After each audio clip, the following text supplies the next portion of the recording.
بسم الله نبدأ، وبتحية الإسلام أحييكم أحبتي، فالسلام عليكم ورحمة الله وبركاته. درسنا اليوم أعتز بلغتي من الوحدة الثانية لغة الضاد. بداية أعزائي، دعونا نتحدث قليلا عن اللغة بشكل عام وعن اللغة العربية بشكل خاص، ثم سنجيب على السؤال: لماذا سميت اللغة العربية بلغة الضاد؟ أولاً، إن للغة قيمة جوهرية في حياة كل أمة، فهي أداة التواصل بين أبناء الأمة الواحدة، وبها يتم الانسجام فيما بينهم، وتحتل اللغة العربية مكانة مرموقة بين لغات العالم، بل هي أشرف اللغات وأكثرها تميزاً، حسبها أنها لغة القرآن الكريم ولغة أهل الجنة، كما أن اللغة العربية لغة سلسة وخالية من التعقيد ومريحة للسمع وسهلة النطق. وقد وصفها الشعراء والأدباء وتغنوا بها وتغزلوا بهذه اللغة بالكثير من الكلمات التي تليق ببهائها، حيث يقول الشاعر في وصفها: أنا البحر في أحشائه الدر كامن، فهل سألوا الغواص عن صدفاتي؟ وقيل أيضا: إن الذي ملأ اللغات محاسنا جعل الجمال وسره في الضاد. أعزائي الطلبة، يا ترى لماذا سميت اللغة العربية بلغة الضاد؟ سميت اللغة العربية بلغة الضاد لأنه الحرف الوحيد الذي يوجد باللغة العربية ولا يوجد في أي لغة أخرى على مستوى العالم، يعني حرف الضاد يوجد فقط في اللغة العربية، كما أن العرب هم أفصح من نطقوا حرف الضاد، فمن المعروف أن حرف الضاد من الحروف التي يصعب نطقها، فالقبائل العربية اتسمت بقدرتها على نطق حرف الضاد بسهولة دون الشعور بالمعاناة، وبقيت القبائل الأخرى والشعوب الأخرى يبحثون عن حرف بديل لحرف الضاد. والآن لننتقل إلى قراءة درس قراءة القدوة، وبعد ذلك سأقوم بقراءتها قراءة تفسيرية، فهيا بنا نبدأ. أعتز بلغتي. قالت عبير: ذهبت اليوم إلى مكتبة المدرسة، وقرأت كتابا عن اللغة العربية ومكانتها بين اللغات. قالت الأم: حدثينا عما قرأت يا عبير. قالت عبير: ذكر الكتاب أن للغة العربية قيمة عظيمة، فهي لغة القرآن الكريم، فقد قال تعالى: إنا أنزلناه قرآنا عربيا لعلكم تعقلون، وهي لغة التواصل والتفاهم بين أبناء الأمة العربية، ومن عوامل الوحدة العربية. واللغة العربية من أقدم اللغات التي ما زالت تتمتع بمزاياها من ألفاظ ومعاني، وقدرتها على استيعاب كل ما هو جديد من علوم ومخترعات، لذا علينا أن نعتز بها ونحافظ عليها. قال ماهر: وكيف نحافظ على اللغة العربية يا عبير؟ ابتسمت عبير وقالت: نحافظ عليها يا ماهر بأن نتعلم إملاءها وقواعدها، ونتحدث اللغة العربية الفصيحة ونتباهى بها، فلغتنا من أجمل اللغات. قالت الأم: ولا تنسوا يا أعزائي أن كثيرا من غير العرب يتعلمون اللغة العربية لأنها غنية بالمفردات والمعاني.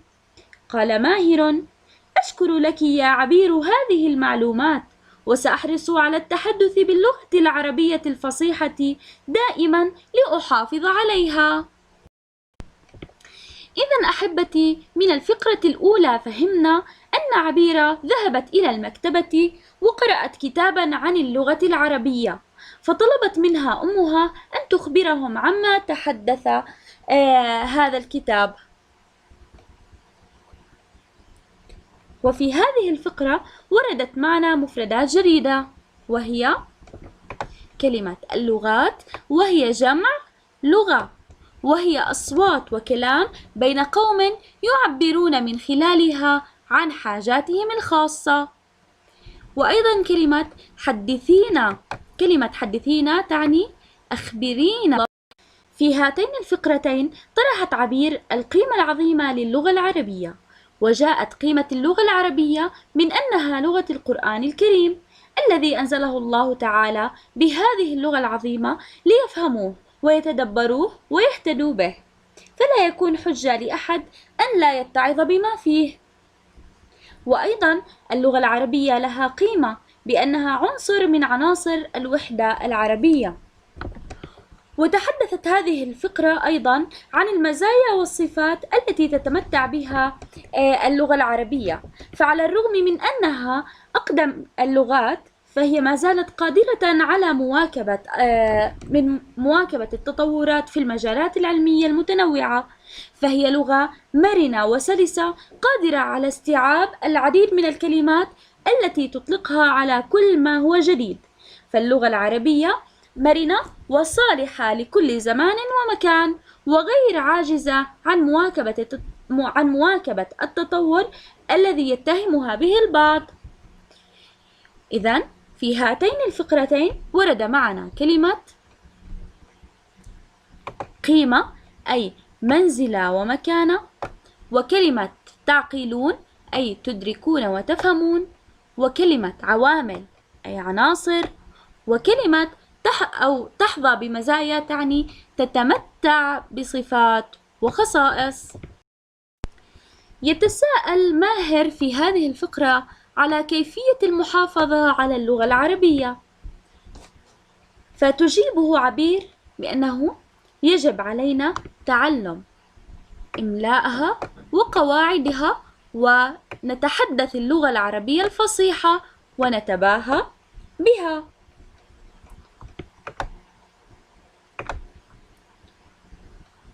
فاللغة العربية تستحق أن نفتخر ونتباهى بها لأنها من أجمل اللغات ومن أعظم اللغات ومن أعرق اللغات. لننتقل الآن إلى معاني الكلمات في هذه الفقرة. ورد معنا كلمة اللغة الفصيحة أي اللغة الخالية من كل عيب أو خطأ، وضدها اللغة العامية وهي اللغة الدارجة بين الناس، يعني اللهجات التي نتحدث بها. وفي الفقرة الأخيرة ذكرت الأم أبنائها أن اللغة العربية جاذبة لغير العرب من الأجانب، وذلك لأنها غنية بالمعاني والمفردات وهي لغة شاملة. فشكرها ماهر على هذه المعلومات القيمة. معاني المفردات الواردة في هذه الفقرة: كلمة غنية أي مليئة. كلمة المفردات وهي جمع لكلمة مفردة وتعني الكلمات. أحرص أي أهتم. وهكذا نكون قد وصلنا إلى نهاية الجزء الأول من درس أعتز بلغتي، وسنكمل ما تبقى في الحصة القادمة بمشيئة الله تعالى. شكرا لكم وشكرا لاستماعكم.